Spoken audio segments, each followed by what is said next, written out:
Alrighty guys, I'm Casey and welcome to a brand new episode of StoneBlock 2. Guys, if you missed the last episode, we got into mythical agriculture. It was a fun mod. First of all, we started down the progression. We went ahead and got various of the different essences that we needed to get and some of the furnaces along the way as well. Then we set up a Botania farm for the flowers from Botania using mythical agriculture, as well as an Inferium farm, and these are just kind of running in the background while we get on to what I want to focus on today. You see, the base, it's kind of a mess. A lot of it is unfinished, unpolished, and we need to start fixing some of that. So I'm going to turn my attention first of all to our power generation room. This is only operating on 1/4 of what I actually want it to operate on. Then I want to focus on getting into some more better flight. This jetpack is great, but new editing means that I want to be able to do it so I can slow down a little bit, and for that I want an angel ring, and we're going to look to see if we can get into that. Haven't looked yet, so I'm hoping we can. Then last of all, what I want to do is I want to set up an automatic loot crate opening station and armor disenchanting station so that I can run my mob farm without filling up the crates that are holding all of the enchanted armor. Now we could gob it, but I want the enchanted books. I think they may be useful. So if that's something that you think you're going to enjoy, guys, do me a favor, leave it a like and hit subscribe. And without any further ado, let's get into the episode. This is my power generation room. And we were originally going to have 4 rows of these turbines in here. One here, one here, one here, yeah, and another one right there. That was the plan originally. However, I only had enough resources to build 1 bank. Although now, we're a bit further on, I'm pretty sure that I can build another bank. Now we could use an extreme reactor. I have the resources to build one, and I do want to make a huge extreme reactor later on down the line. But for right now, I want to stick to the magmatic dynamos, because one of my most popular videos, and it still gets a considerable amount of views to this day, is the infinite lava and power generation here in StoneBlock. And with the magmatic dynamos, we do not have to feed it anything. They are self-sufficient on the lava farm below. So I'm going to get some more magmatic dynamos made up. I'm also going to sort that room out and get it cleared out some, so we can actually start putting this down. So the room is a bit of a mess. We've got blocks everywhere, chests and leftovers from farms that I had in this area, and that's not what it was originally intended for. So my first task will be to obviously clear this area out, get the chests out of there, get them dumped in the ME system, and then it's off to start filling in the holes. There are a lot of holes around this place, where I've just mined blocks out and haven't placed them back, as I plan to tear this base down and rebuild a new one, but I've again changed my mind on that matter. Once that's done, I'm going to move the vibrant capacitor banks over to a wall and hook them up to power. Now that's all done, and this is moved over. I have missed a little bit right here where the cables were from this, but I'm running into an issue that I think we need to talk about resolving. You see, right now I am generating 300 RF per tick from all of these machines. That is equating to 19,200 RF per tick. The problem with this is a really good amount of power, but these cables can only transfer 20,000 RF per tick. If we look here, you can see it's 20,048. But there are these other Ender IO conduits that can transfer even more power. So, while this isn't generating more than what this cable can hold, the trouble I'm facing is that I want to upgrade these to the next level, to the resonant ones, and then I want to add in another augment here, which is going to increase furthermore the amount of power that these are doing, and that is going to overload this cable. Now, the trouble with this means that I need to go ahead and tear this all down, because I can't get access to these cables in here. So maybe I can peek in here, and maybe I can peek in here. Yeah, it looks like I can peek in here. Okay, let's go look at these new energy conduit. So starting from the most expensive one, this one isn't too bad for most of the ingredients, except for this stellar alloy. This actually requires a nether star, a Yeah, a melodic alloy ingot and some clay. Again, I can get the nether star, I can get the clay, but it only does 2. But I suppose I wouldn't need that many. The trouble is this. This requires... Oh, this is just... Alright. That's not too bad. This one, though, is 300,000. And again, I can do that. Okay, so I think we'll go with this way. How do I make an end steel ingot again? It's obsidian, dark steel, and end stone. That's fairly easy. We'll go ahead and toss that into the alloy smelter, and then I'll put some more in this crate so we can have quite a few of these made up. I'm also making up some more dark steel in this alloy smelter. That didn't take long. We should be able to throw this in and get our melodic alloy. Is it alloy or is it ingot? Is it alloy or ingot? Oh, it's both. Melodic alloy ingot. Fantastic stuff. And then we should just be able to craft up ourselves this energy conduit. So I need some binder, which I've already got plenty of. Ah, brilliant. We got 8 of them. I'm going to need significantly more. With those made up, it was time to begin replacing the old energy conduits with the new ones, as well as laying down the rest of the magmatic dynamos that we needed. I'm hoping that we should be able to get our power over 80,000 by the end of this episode. I've got them all in place now. Well and dandy. The only thing we need to do now is upgrade all of these. I've got them upgraded once with the transmission coil in, so they are generating power in general. In theory, they're generating power anyway. We could possibly fit another one down the middle, but I'd like to have some access behind here just in case I ever need to come here to do anything. I'd like to have that access point right here, but we need to upgrade these to the next ones, and to do that we need to go through the upgrade kits. We can go to a conversion kit, which will allow us to upgrade them straight to a resonant, but that requires us having access to the resonant ender that we need. So this is the conversion kit, and all this does is it's basically just like applying all of the precursor upgrades. So in this case we'd need a upgrade kit for all 4, and that should take it to resonant regardless of the one that it is in. But to get the resonant we need some stuff that we don't currently have access to. So pyrotheum dust is fine. We can go ahead and just craft this up. I'm going to need, what is it, 2 stacks per one, and I need this for 4 banks. So I'm going to need 8 stacks of this in total. There's that. That wasn't too hard to get, but we already knew that that itself wasn't that difficult. Then we need the lumium gear. Stone gear, I've got a bunch of those. Lumium, what's this? I have no idea what this is. This is glowstone, silver, and tin. I can do that. Maybe a little overkill, but I get a feeling we're going to be making up quite a bit of this. It's good to have that excess just in case we ever do need it. So that's the vast majority of this stuff. However, we are still missing this enderium ingot.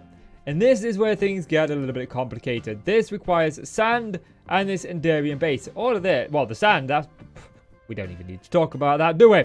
But it says enderium base is 4 ender pearls, 3 lead, and 1 platinum. Now, I've been sag milling some of my resources, and we've got some platinum. Originally, I did set up a quarry, and we do have some platinum ores. We've got some platinum here. I think it's called shiny ore, if memory serves. Nope. We do definitely have some in here somewhere. Maybe we don't.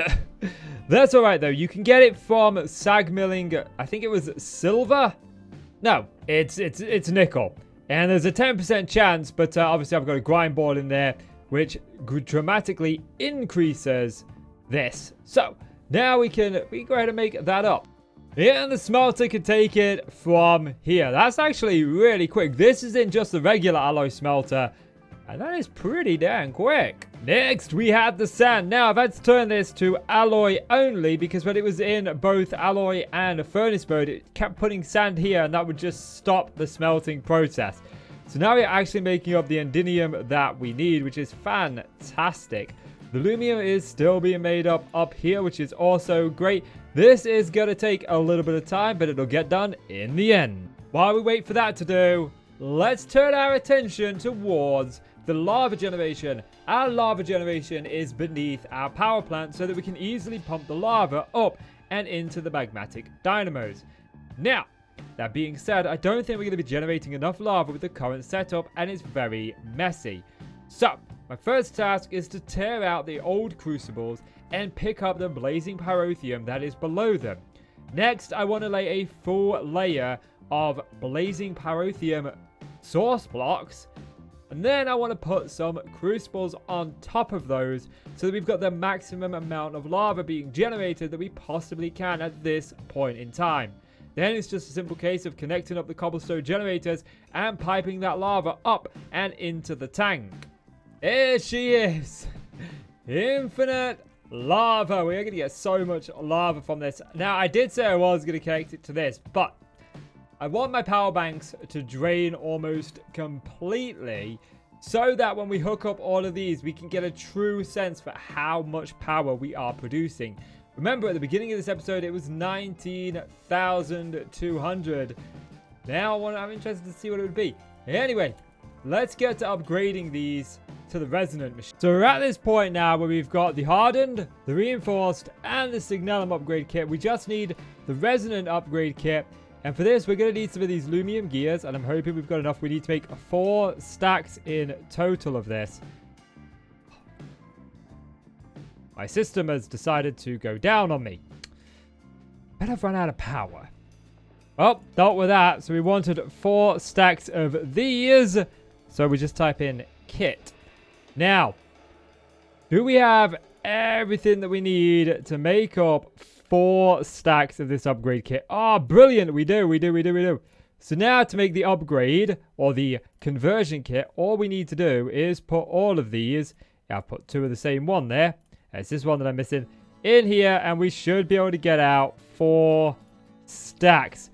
Brilliant. And installing them is just as easy as right-clicking the machine you want to upgrade. After upgrading them all, I went ahead and I put in the... After upgrading them all, I put in the auxiliary coil on all of them and tripled their power pretty much. Finally, it was time to look at what power we were generating from this new setup. I was hoping for about 80,000 or more, and as it turns out, we're north of 100,000. Really happy with that. Now, we started this episode talking about magical crops or mythical agriculture. And we determined that I need a bunch more of this Inferium essence right here. Now, my mob farm is insanely good at generating this. We just turn it on and mobs will plummet like nobody's business. But there is one major issue to this, and it's the amount of armor that this place generates. Now, as you can see, I've already ran it for about an hour in grand total. And we're already almost completely out. I think we got like 4 or 5 barrels left.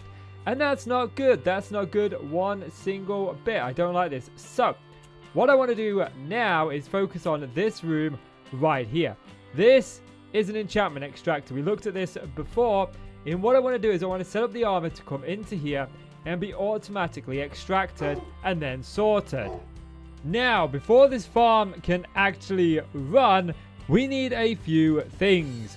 First of all, this is going to require books. Books are very important to this thing functioning. They're going to strip the enchant off of the armor, put it on a book, and then import it into our library.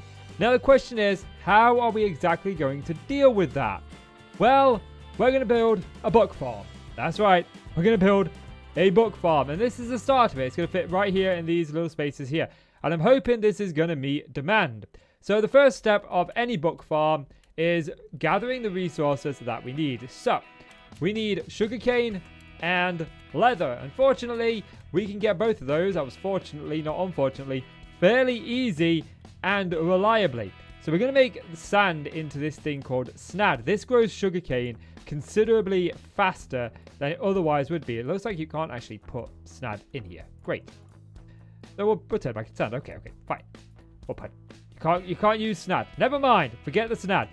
But we can grow sugarcane in here. And that should get us a nice drops. Now, I'm hoping this thing is going to be able to keep up with the demand of the farm. But we're not going to do it finalized just yet. We may have to make this a little bit bigger. But it's fairly easy to do.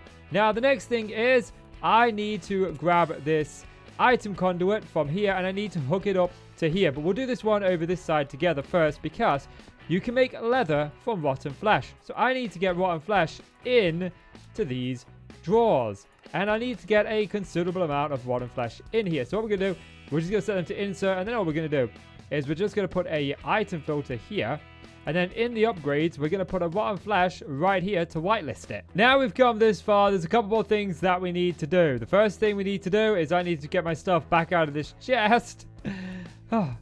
First thing we need to do is we need to put a redstone furnace below this right here. This redstone furnace is going to be set to auto input enabled, and we're going to input from the top and output to the bottom. And we're going to do that on all of them, input and output here, auto input enabled. That's going to draw that in. Then we need some more storage drawers, and we'll just pop those storage drawers underneath. And what they're going to do is they're going to take this, smelt it down, and it's going to make leather. We just need to hook it up to power, but we'll get to that into just a minute. Let's turn our attention back over here. What are we going to do with this sugarcane? Well, we need to craft it into paper. And we do that by simply putting a crafter here, which is apparently obeyed by gravity. Okay, fair dues, fair dues. We'll put you on top of a storage drawer, if that's the case. Oh, jeez, man.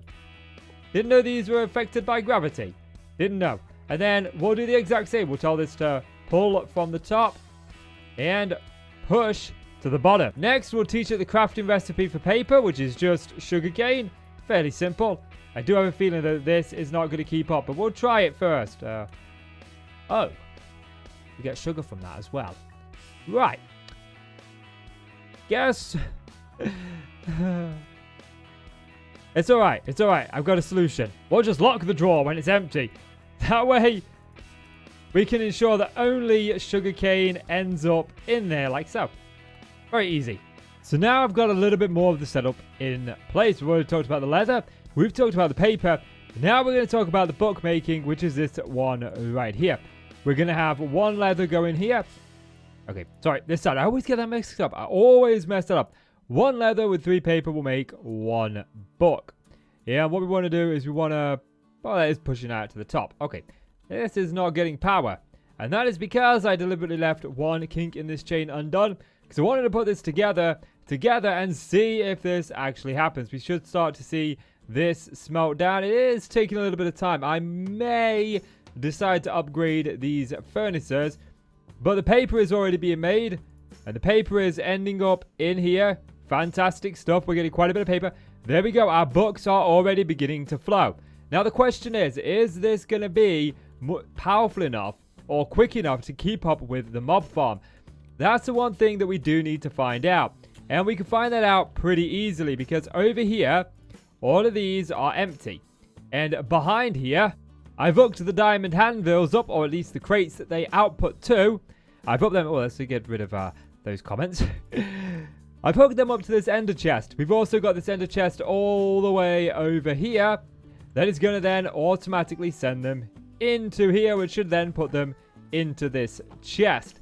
Now, that being said, I don't know if this is going to work entirely the way I want it to. I don't know if this is obviously not getting books, input books, which is set to input. I have not set this to insert. Right, let me insert these. Now they're all set, it's time to switch on the mob farm and see if this thing can keep up. Now, it says backlogged a little bit with books, so we may have to wait a little bit of time for it to burn through it, but I'm going to leave it running for just a little bit and see if this thing keeps up. Well, I've been hard at work, and I have finally finished off the mob farm. It is now 100% done. I'm going to talk you guys through it very briefly. So, as we go in, we've already shown off some of this, but I've got the sugarcane farms here. I've actually megally improved the sugarcane farms. You can see there's even more behind there. But the addition that I've done is I've added in this loot crate system here.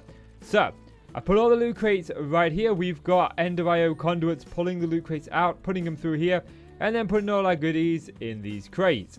Now, these crates are also hooked up to an item conduit that goes all the way over here and into a set of storage drawers. So if we go through here, you can see this room's now all done. These are all of the goodies that we are getting from the loot crate system. I've just realized that there's actually nothing in this particular drawer right here. Might have to fix that. But we are getting quite a lot of goodies. You can even see the draconium ingots sort of hiding down there. But yeah, we've got lots and lots of goodies. But you may be wondering, why is there a random chest here? Well, as it turns out, there are certain things that you can't put into storage drawers manually, like these chests here. These allow you to pick up chests and move them while remaining the contents. You right click to put this in a drawer and it picks up the drawer. The same with these upgrades. You right click a storage drawer with these upgrades and it tries to put the upgrade in it, and if there's no room to put the upgrade in it, like there isn't, then it'll just say you can't insert this one. And the packing tape, that seals the storage drawer, allowing you to move it while retaining its contents. But in this pack, the storage drawers retain their contents when broken. Anyway, so all of these, I kind of needed this to put in here. And these things here, these air charms, allow us to fly lightly.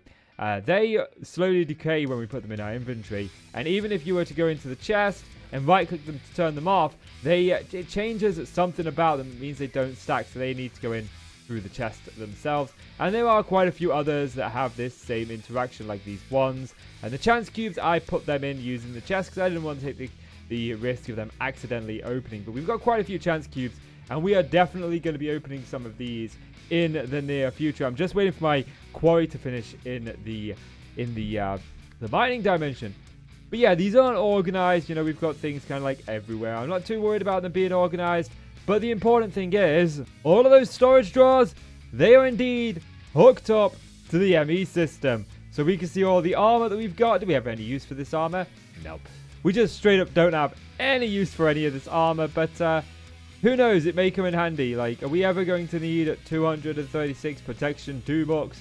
Probably not. But it's nice just to have them. 84 pack of tape. You can see they're all here. And the one good thing about this, the one really good thing about this, is I get these upgrade templates from them, and that allows me to create the upgrades for the storage drawers so much easier.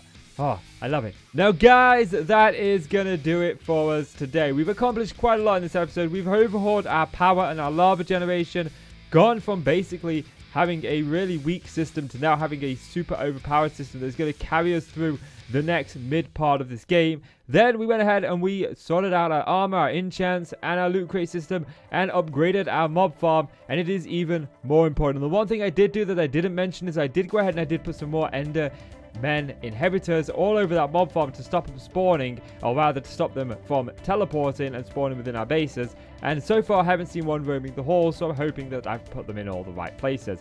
But guys, as always, that is going to do it from me. If you've enjoyed the video, do me a favor, leave it a like and hit subscribe. As always, I'm Casey, you're the awesome folks. Thank you so much for watching. Take care now. Bye.